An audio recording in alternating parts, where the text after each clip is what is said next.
아무것도 두려워 말라. 주 나의 하나님이 지켜주시네. 놀라지 마라. 겁내지 마라. 주님 나를 지켜주시네.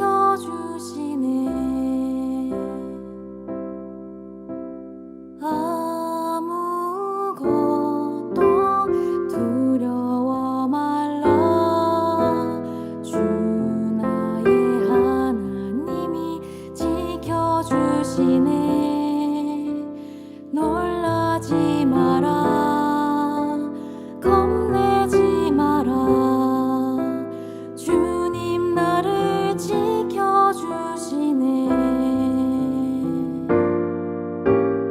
내 맘이 힘에 겨워 지칠지라도 주님 나를 지켜주시네. 세상의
이 세상을 살아가는 동안에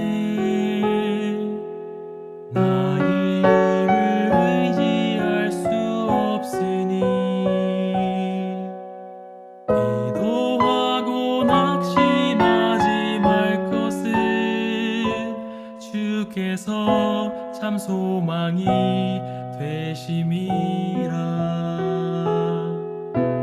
주의 길을 걸어가는 동안에 세상의 것 의지할 수 없으니 감사하고 낙심하지 말 것은 주께서 참 기쁨이 되심이라. 하나님의 꿈이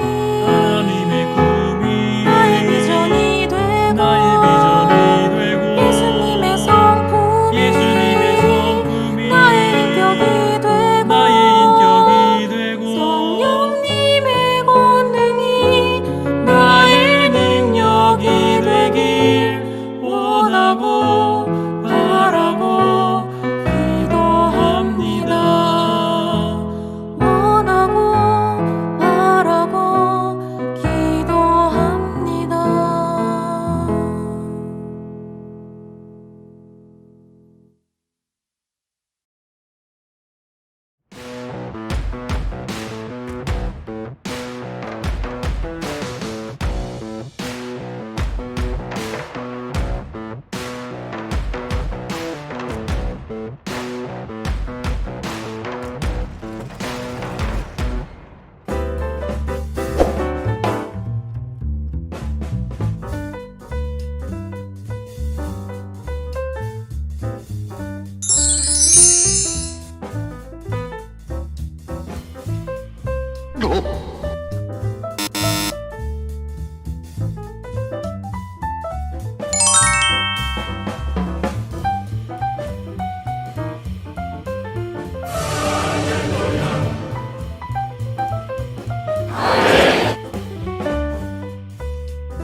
사랑의 목자 예수 진을 부르사 완전한 우리 안에 쉬라고 하시니 청명과 노유 모두 구름에 행하여 평안한 진리 길로 곧 들어갈지라. 사랑과 온유로 부르시며 길 잃은 죄인들 돌아오기 기다려 서 계신 예수님은 거룩한 목자로다. 너희 목숨 바친 사랑의 참 목자 지금도 너를 불러 오라고 하시니 미루지 말고 즉시 구름에 행하여 평안한 안식처로 곧 들어갈지라. 사랑과 온유로 부르시며 길 잃은 죄인들 돌아오기 기다려 서 계신 예수님은 거룩한 목자로다. 하늘에 계신 하나님 아버지, 오늘 이렇게 예배드릴 수 있게 해주셔서 감사합니다. 비록 저희가 모두 한자리에 모여 예배드릴 수는 없지만 각자 있는 곳에서 경건한 마음으로 예배를 드릴 수 있게 도와주세요. 또 이 어려운 시기를 저희가 이겨낼 수 있는 힘을 주세요. 예수님의 이름으로 기도드립니다. 아멘.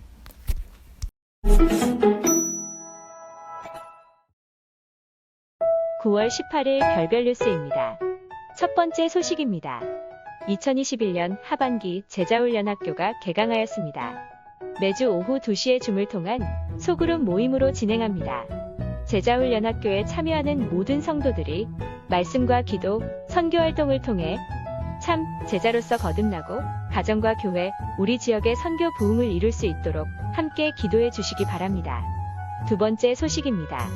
지난 안식일 별내학생교회 친구 초청 안식일이 진행되었습니다.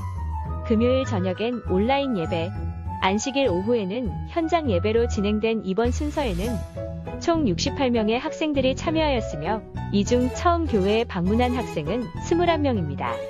학생교회의 부흥과 성장을 위해 기도해 주시고 후원해 주시기 바랍니다. 세 번째 소식입니다.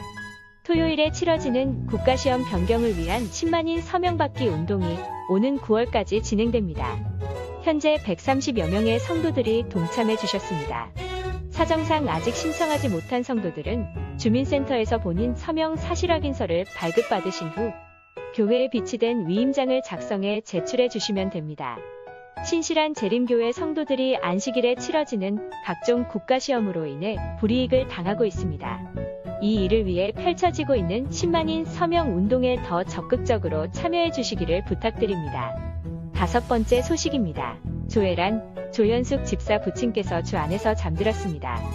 장례는 가족장으로 진행되었으며 담임 목사와 최소의 인원이 참석하여 예배드리고 유가족을 위로하였습니다. 유가족이 부활의 그날 재림의 소망을 기대하고 기다리며 살 수 있도록 기도해 주시기 바랍니다.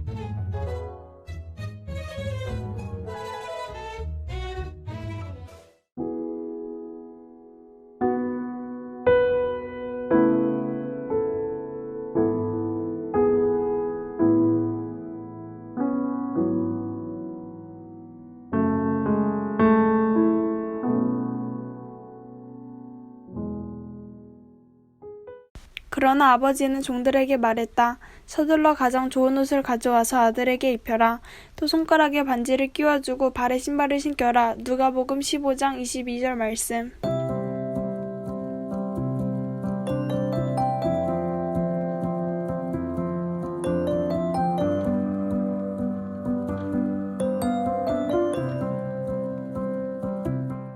별내학생교회 친구들 안녕. 여러분 행복한 안식일입니다. 이제 저희가 추석 연휴가 또 다녀왔잖아요. 네. 그래서 저희가 이렇게 한복을 입고 한번 추석 느낌을 내봤습니다. 네. 저는 약간 그 노비 같은 이 노비는 아니지만 뭐라 그러죠? 약간 이 몸종이라고 하는 뭐 나무꾼이라든지 돌쇠 같은 돌쇠 느낌이고. 그래서 여기 약간 새신랑 같은 느낌으로 저희가 해봤습니다. 이건 어쩔 수 없는 거잖아요. 제가 뭐 또 우리 친구들도 다 알고 있겠지만 공식적으로 이야기를 하자면 제가 10월 10일에 장가갑니다. 와 오피셜. 오피셜이죠. 오피셜 떴네요 드디어. 와. 그래서 제가 또 이 아끼는 옷이거든요. 네. 처음 맞추는 옷인데 그래서 이걸 아껴둬야 되나 하다가 우리 별내학생교 친구들에게는 공개를 해야겠다. 선공개인가요? 선공개다. 그래서 한번 입어봤거든요. 근데 옷이 데뷔가 오히려 좋네요. 오히려 좋습니다. 아무튼 그래서 저도 한번 느낌 내봤는데 뭐 좋네요. 너무 아니 좋네요. 문제는 저고리인가요 이게? 이걸 저고리라고 하죠. 그런 것 같습니다. 저고리인데 이걸 저고리라고 해요? 그것도 잘 몰라요. 이게 우리 한복을 너무 안 입으면 고름? 맞는 것 같아요. 그쵸. 고리인가 아무튼 이거를 맬 줄을 몰라서 매본 적이 없어가지고 이거 지금도 덜렁덜렁 거리는데 아무튼 좀 어색하기도 한데 아무튼 우리 작년에 이어서 또 추석 느낌 한번 내봅니다. 네. 여러분들 추석인데 어디 내려가시는 친구들이 있을까요? 제가 연락한 친구들은 대부분 코로나 때문이기도 하고 또 시험이 얼마 안 남아서 그냥 안 간다고 얘기를 하더라고요. 제가 어렸을 때는 참 이 추석 생각해보면 오랜만에 친척들 만나고 맛있는 음식 먹고 그런 게 이제 그런 연휴가 추석이었는데 지금 이제 친구들에게는 어떤 게 추석 연휴인지 잘 모르겠습니다. 네. 여러분은 추석을 어떻게 보내실 건가요? 특별히 또 우리 별내학생교회에서 이번 추석을 맞이해서 또 진행하는 이벤트가 있습니다.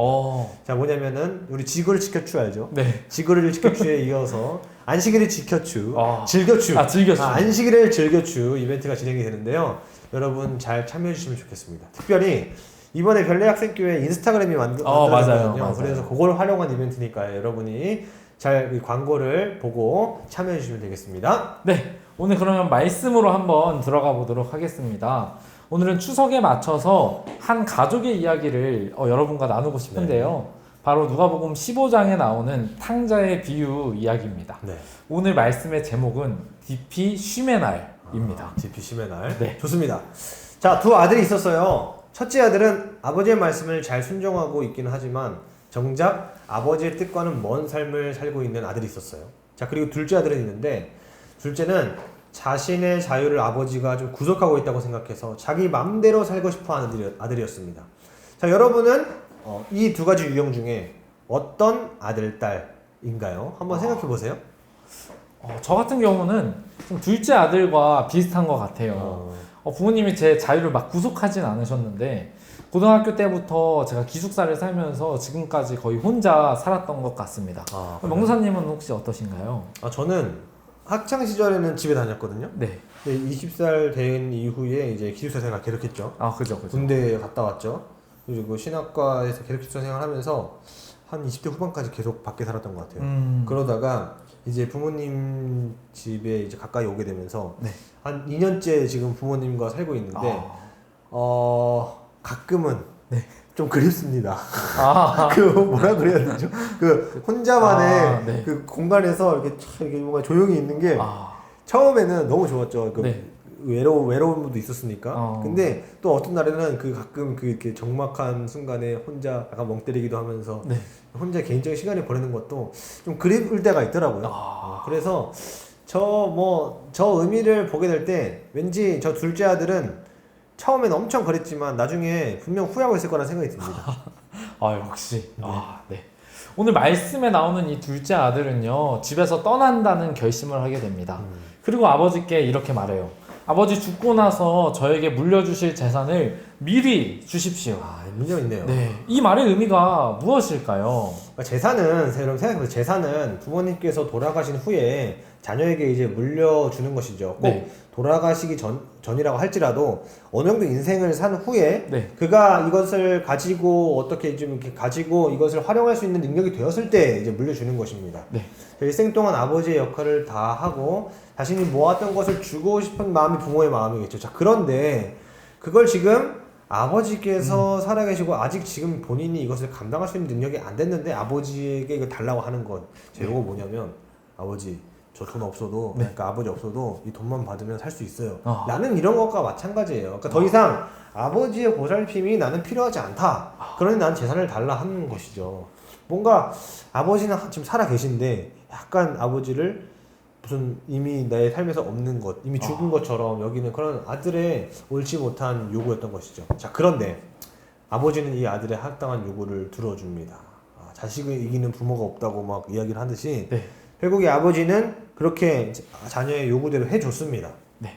그리고 이 재산을 받은 아들은요, 먼 나라로 떠나게 됩니다. 성경 시대에서 아버지를 떠나 먼 나라로 간다는 것은 굉장히 흔치 않은 일이었어요. 자신의 지역에서 친족들과 함께 모여서 사는 것이 당연한 일이었습니다. 먼 나라로 떠난다는 건 역시 가족에게서 벗어나 모든 것을 잊어버리고 버리고 다시는 오지 않고 떠나겠다라는 의미였습니다. 이 남남이 된다는 것이죠. 여러분 가끔 그런 생각 하지 않으세요? 저는 학생 때 부모님과 많이 싸웠던 것 같아요. 여러분도 학생 때 부모님과 많이 싸울지도 모르겠어요.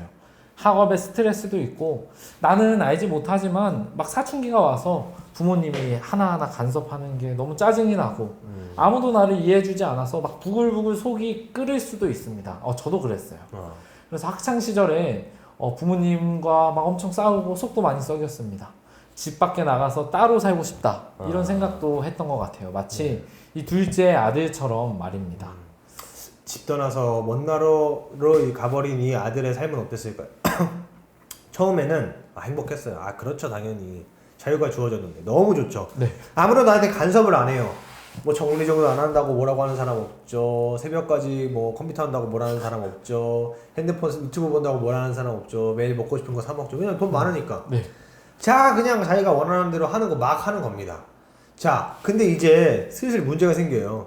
뭐냐면 나에게 내 삶 가운데 좋은 것도 있고 안 좋은 것도 있는데 나에게 안 좋은 것들이 영향을 미치고 있는데 뭐라 그래야 되죠? 나에게 어떤 방패막이 지금 하나도 없는 거예요. 그러니까 나에게 이것은 좋지 않은 것이야 라고 말해주는 사람도 없고 한마디로 나를 걱정해주는 사람이 단 한 명도 없는 거예요. 내가 하는 일에 내가 어떤 일을 이제 하게 되어도 그 일에 내가 책임을 지게 되고 그리고 부모님을 떠나면 여러분 독립을 한다는 것이 참 좋긴 하지만 그것에 따라오는 게 뭐냐면 자신 스스로에 대한 책임감입니다. 이것들이 서서히 오게 되는데 어린 나이에 이걸 다 감당하기에는 이게 너무 무거운 무게라는 것이죠. 결국에 이 아들은요 얼마 지나지 않아 재산을 다 털리게 됩니다.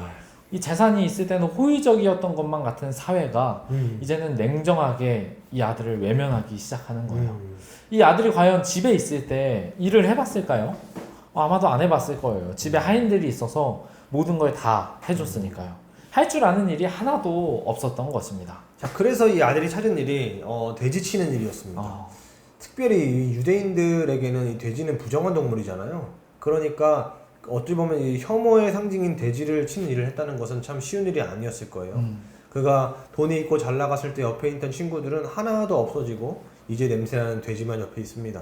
자, 그래서 이런 혐오스러운 일을 하면서도 배를 채울 만한 돈을 벌 수가 없는 상황인 거예요. 그래서 돼지가 먹는 것이라도 먹고 싶다라는 생각을 이제 하게 되는 정말 좀 인생 막장까지 간 거죠. 가족들 속에 있을 때 정말 사랑받던 그의 과거는 이제 돼지보다 못한 지경에 이르게 된 것입니다. 이 돼지 우리 속에서 자신의 모습이 아버지의 집에 있는 하인만도 못한 모습임을 보며 그동안 대가 없이 주신 아버지의 사랑을 깨닫게 됩니다. 이 아들은 가정이 주는 안정감과 기본적인 식사, 숙식 이런 모든 것을 자신이 당연히 누려야 할 권리라고 생각을 했습니다. 그렇게 아무런 감사도 하지 않고 봉사도 하지 않았던 것이죠. 수많은 것들을 누려왔지만 결국에 불평, 불만밖에 남지 않게 되었습니다. 하지만 가정을 떠나 사회에 왔을 때 자신이 당연하게 누리던 그 모든 것들에 대한 소중함을 느끼고 있는 것입니다. 여러분들은 어떤가요? 이런 둘째 아들 같은 삶을 살고 계시진 않으셨나요?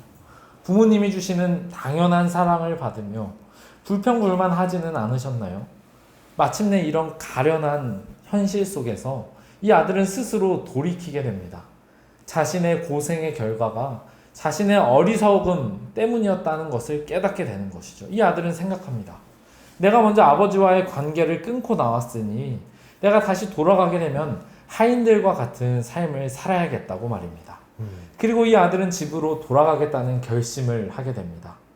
그를 집으로 돌아오도록 만든 것은 다름 아닌 사랑이었습니다. 절망 속에서 옛날 그 아버지의 사랑을 깨닫고 그리워하게 되는 것입니다. 자, 그리고 마침내 이 아들이 터벅터벅 집으로 돌아오고 있을 때에 멀리서 누군가 뛰어옵니다. 다름 아닌 아버지였습니다. 아버지는 이 아들을 언제나 기다리고 있었던 거예요. 이 자녀는, 이 둘째 아들은 자신의 이 아들이라는 신분을 가질 자격이 없다고 생각했지만 아버지께서는 언제나 사랑스러운 그 아들을 잃어버린 그 심정을 생각하면서 아들을 너무나 사랑하는 그 그리움에 묻혀 살아가고 있었던 것입니다. 사회의 냉정함 속에서 먹지 못하고 소체해졌을지라도 아버지는 아들을 단번에 알아봤습니다. 네. 집을 나갔던 이 아들이 거짓골을 하고 나타났습니다. 이를 본 아버지의 반응이 어떻습니까? 한치의 망설임도 없이 달려나가서 이 냄새나고 더러운 옷을 입은 아들일지라도 사랑의 팔로 오랫동안 꽉 안아주는 모습입니다. 그에게 입 맞추고 그에게 새 옷을 주고 그에게 먹을 것을 내어주셨습니다. 철없는 시절에 이 아들은 아버지를 엄격하고 가혹한 사람으로 생각했습니다. 아무것도 모르는 사람이라고 말입니다. 나를 이해하지 못하고 언제나 하지 말라고 말하는 사람이라고만 생각했습니다. 우리의 모습은 어떻습니까? 우리의 부모님 혹은 하나님을 그런 분 정도라고 여기지는 않나요? 언제나 하지 말라고 하는 분 정도로만 여기지는 않나요? 그 속에 익숙해져 버릴 대로 익숙해져 버린 사랑은 우리에게 아무런 의미도 주지 못한 채 불평과 불만만이 드러나지는 않았나요? 여러분, 이 아들이 잘한 게 무엇이 있었습니까? 먼저 아버지와의 관계를 완전히 끊고 재산을 다 날리고 염치 없이 돌아온 이 아들이 잘한 게 무엇이 있습니까? 그것은 바로 딱 한 가지, 아버지께로 돌아갔다는 것입니다. 자, 여러분 혹시 이 드라마 아시나요? 요새 굉장히 핫한 드라마예요. 네.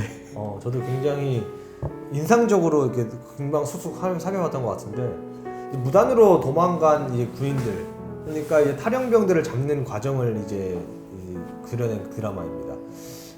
각자 막 이제 다 사연들이 있겠지만, 네.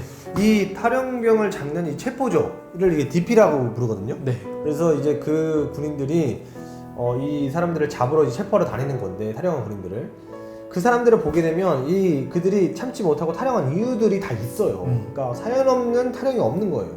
각자 다 여러 사연들이 있는데, 뭐 예를 들어서 코를 건다고 막 방독면을 씌우고 잠을 재운다든지 네. 너무 잔인하잖아요. 네. 그런 불합리 속에서 괴롭힘 받다가 참다가 못 참고 나오는 거예요. 사실 탈영병들이 나쁜 마음을 먹고 탈영하는 경우가 별로 없어요. 뭐 약간 그 군대의 그 수직적인 문화, 네. 선임의 말은 약간 법처럼 여겨지기 때문에 막 거기에 순응하며 살다가 못 견뎌서 막 힘들어서 탈영을 하는 거예요. 어쩌면 우리 인생과 신앙도 이와 같을지 모르겠습니다. 삶을 살면서 언제나 신앙이 좋을 수만은 없습니다. 흔들리고 넘어지는 것이 어쩌면 당연할지도 몰라요. 때로는 우리가 이 탕자같이, 이 떠나간 아들같이 아버지를 떠날지도 몰라요. 우리가 하나님과 멀어질지도 모릅니다. 하나님보다 더 사랑하는 것들이 생기는 순간이 분명히 우리 인생에서 올 것입니다. 살아가면서 수많은 불합리함과 여러 사연들 속에서 우리는 어쩔 수 없이 하나님을 떠나게 됩니다. 그것이 공부가 될 수도 있고요, 직업이 될 수도 있고요, 돈이 될 수도 있고요, 무궁무진한 유혹거리들이 우리 도처에 널려 있어요.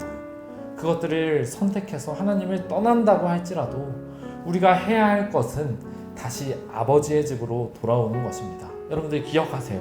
돌아오는 것입니다. 내가 아무리 보잘것없고 나쁜 일을 저지르고 하나님과 멀어져서 다시 신앙으로 돌아오기가 너무 어렵고 염치 없다고 느껴질지라도 하나님께서는요, 아버지는요, 우리를 잊지 않고 언제나 기다리고 계신 분입니다. 내가 아무리 더럽고 또 돼지보다 못한 삶을 살고 냄새나 있지라도 우리를 꼭 안아주시는 분이 바로 하나님이세요.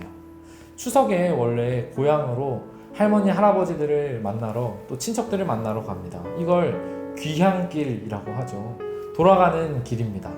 여러분들 꼭 기억했으면 하는 것은요, 나중에 여러분들이 혹시 교회를 떠날지라도, 신앙을 떠나게 될지라도 돌아오는 길을 기억하셨으면 좋겠습니다. 귀향길이라고 하죠. 돌아오는 것이 염치 없고 너무 멀게 느껴질지라도 여러분을 애타게 기다리고 계시는 분이 계십니다. 이걸 꼭 기억하셨으면 좋겠어요. 아버지는 언제나 아들을 기다리고 있습니다. 명도사님, 오늘 말씀 나누시면서 혹시 학생들에게 해주시고 싶은 말씀 있으십니까? 저는 오늘 말씀을 나누면서 가장 인상 깊었던 것은 그 둘째 아들, 아버지의 재산을 가지고 나가서 탕진하고 그리고 흥청망청 살다가 완전 그 자신의 삶이 망가져서 돌아온 아들이 잘한 것이 하나 있다면 그것은 바로 돌아온 것이다. 네. 그러니까 우리가 하나님 앞에는 어떠한 다른 눈치 보고 내가 이거 했으니까 하나님 앞에 죄스러우니까 못해, 이런 것이 아니라 하나님은 우리가 어떤 잘못을 저지르고 그리고 하나님을 떠나는 순간이 있을지라도 하나님 앞에 돌아오는 그 한 가지 결심만 하게 된다면 하나님께서 우리를 언제나 바라주신다는 그 사실, 너무 감사하고 감동적인 이야기였습니다. 네, 감사합니다. 그럼 기도하고 오늘 말씀을 마치도록 하겠습니다. 살아계신 우리 아버지 하나님, 추석을 맞이하여 또 집에 내려가는 친구들도 있을 것이고 또 코로나와 여러 상황들로 인하여 집에만 있는 친구들도 있을 것입니다. 하나님, 이 안식일 그 가운데서 가족들과 행복한 시간을 보내게 하여 주시고 언젠가 우리의 신앙이 흔들려서 세상의 것들을 선택할 때에 다시 돌아오는 길이 너무 멀고 험난하다고 느낄 때에 언제나 우리를 기다리고 계신 사랑의 하나님이 계시다는 사실을 우리가 알고 다시 돌아오는 귀한 길로 다시 우리의 발걸음을 인도하여 주시옵소서. 예수님 이름으로 기도합니다. 아멘. 자, 여러분, 우리 지금 이제 안내되는 우리 벨렛교회 안식일을 즐겨추 여러분 광고 좀 확인하시고요. 그 다음에 줌 소그룹에서 만나도록 하겠습니다. 우리 인스타그램, 우리 벨렛교회 인스타그램 우리 잘 확인해 주시고 또 적극적으로 홍보해 주셔서 여러분이 그 이벤트에 참여해서 상품도 받아가시고 이 추석 기간 즐거운 시간 보내셨으면 좋겠습니다. 네. 자, 그럼 우리 줌 소그룹에서 만나도록 하겠습니다. 여러분 안녕.